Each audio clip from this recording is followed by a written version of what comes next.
Assalamualaikum warahmatullahi wabarakatuh. Alhamdulillahi rabbil alamin. Wassalatu wassalamu ala asrafil anbiya'i wal mursalin Sayyidina wa maulana Muhammadin wa ala alihi wa ashabihi ajma'in. Rabbi israh li sadari wa yassir li amri wahlul 'uqdatam min lisani yafqahu qawli, amma ba'du. Para pemirsa yang dirahmati Allah Subhanahu wa taala, alhamdulillah kami panjatkan puja dan puji syukur kehadirat Allah Subhanahu wa taala karena atas limpahan rahmat-Nya lah, atas taufik dan hidayah-Nya lah, atas seluruh nikmat-nikmat yang telah diberikan hari ini. Pada pagi hari ini kita mampu melihat dunia, kita mampu menghirup udara yang segar, kita mampu menggerakkan kaki dan tangan kita, adalah nikmat karunia Allah yang luar biasa yang patut kita syukuri. Mudah-mudahan Allah senantiasa teguhkan iman kita dalam keadaan istiqomah, dalam keadaan takwa, dalam keadaan taat kepada Allah Subhanahu wa taala ila yaumil akhir, hidup kita dalam keadaan husnul khotimah. Salawat dan salam tetap terlimpahkan kepada junjungan kita Nabiullah Muhammad sallallahu alaihi wasallam, kepada keluarganya, para sahabatnya, para tabi'in, tabi'in, para ulama dan seluruh kaum muslimin yang senantiasa berada di jalan Allah dan Rasulnya, yang senantiasa mengikuti milah ajaran baginda Nabi sallallahu alaihi wasallam, yang senantiasa menegakkan dan memperjuangkan tegaknya ad-dinul Islam di muka bumi ini. Para pemirsa yang dirahmati Allah Subhanahu wa taala, alhamdulillah kita dipertemukan kembali di agenda Ngabalis, ngaji bareng Al-Qais, yang setiap pagi kita hadir menemani para pemirsa untuk memberikan kajian-kajian, hadis-hadis dan makalah-makalah para ulama sebagai nasihat untuk diri kita, nasihat untuk hati kita, agar kita senantiasa terikat dengan Allah, agar hati kita senantiasa dekat dengan Allah, agar iman kita semakin kuat, ketaatan kita semakin memuncak, dan ketakwaan kita semakin tinggi di hadapan Allah Subhanahu wa taala. Para pemirsa yang dirahmati Allah Subhanahu wa taala, mudah-mudahan apa yang telah kita kaji nanti, apa yang kita pelajari hari ini, apa yang kita laksanakan hari ini senantiasa menjadikan ladang pahala, senantiasa menjadi keberkahan, menambahkan kebaikan kita, menambahkan pahala kita, menambahkan iman kita, menambahkan ilmu kita, hingga kita akhirnya ditetapkan Allah sebagai hamba-hamba yang muttaqin, hamba-hamba yang senantiasa tunduk dan patuh pada Allah Subhanahu wa taala, hamba-hamba yang senantiasa berjuang di jalan Allah untuk tegaknya peradaban yang mulia, yaitu peradaban Islam, peradaban yang sangat luar biasa yang akan menyelamatkan manusia selamat di dunia dan juga selamat di akhirat kelak, bertemu dengan Allah di surganya.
Para pemirsa yang dirahmati Allah Subhanahu wa taala, Abu Bakar As-Siddiq memberikan nasihat yang ditulis dalam kitab Nasihatul Ibad.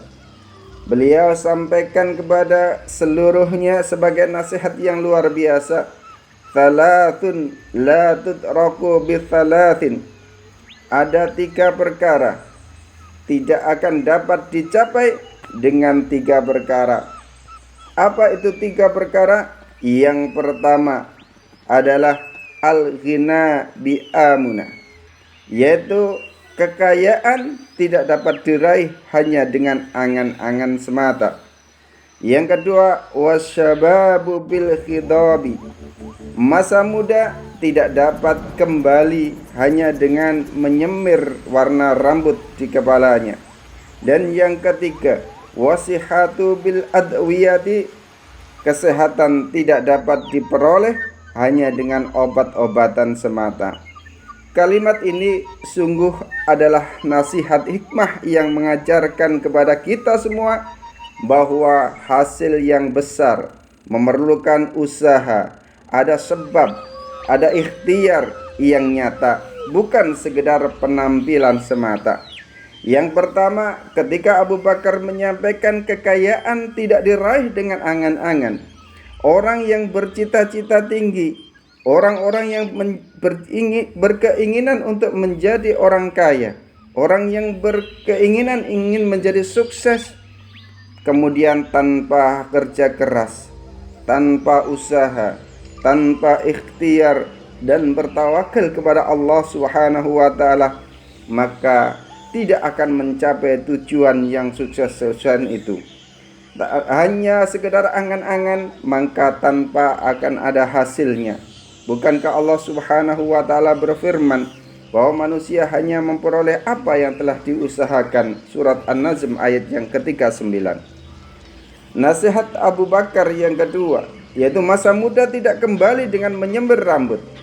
Orang yang sudah tua, rambutnya sudah putih, tidak akan kembali muda hanya dengan menyemir warna rambutnya kembali. Warna rambut dapat mengubah penampilan, tetapi tidak bisa mengembalikan usia mudanya. Kekuatan di usia muda, kesempatan di usia muda tidak akan terulang ketika di masa tua. Nasihat ini mengajarkan kepada kita agar manusia menerima kenyataan umur dan mampu memanfaatkan usianya, memanfaatkan sisa-sisa usianya untuk beramal soleh, melakukan kebaikan, untuk menyampaikan ketaatan dan berada di jalan Allah Subhanahu wa taala. Yang ketiga, kesehatan tidak hanya dengan obat.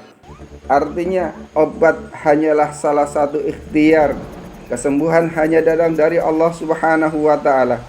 Disertai pola hidup yang baik, makanannya halal dan sehat, istirahat yang cukup, serta doa kepada Allah, kesembuhan itu akan diberikan.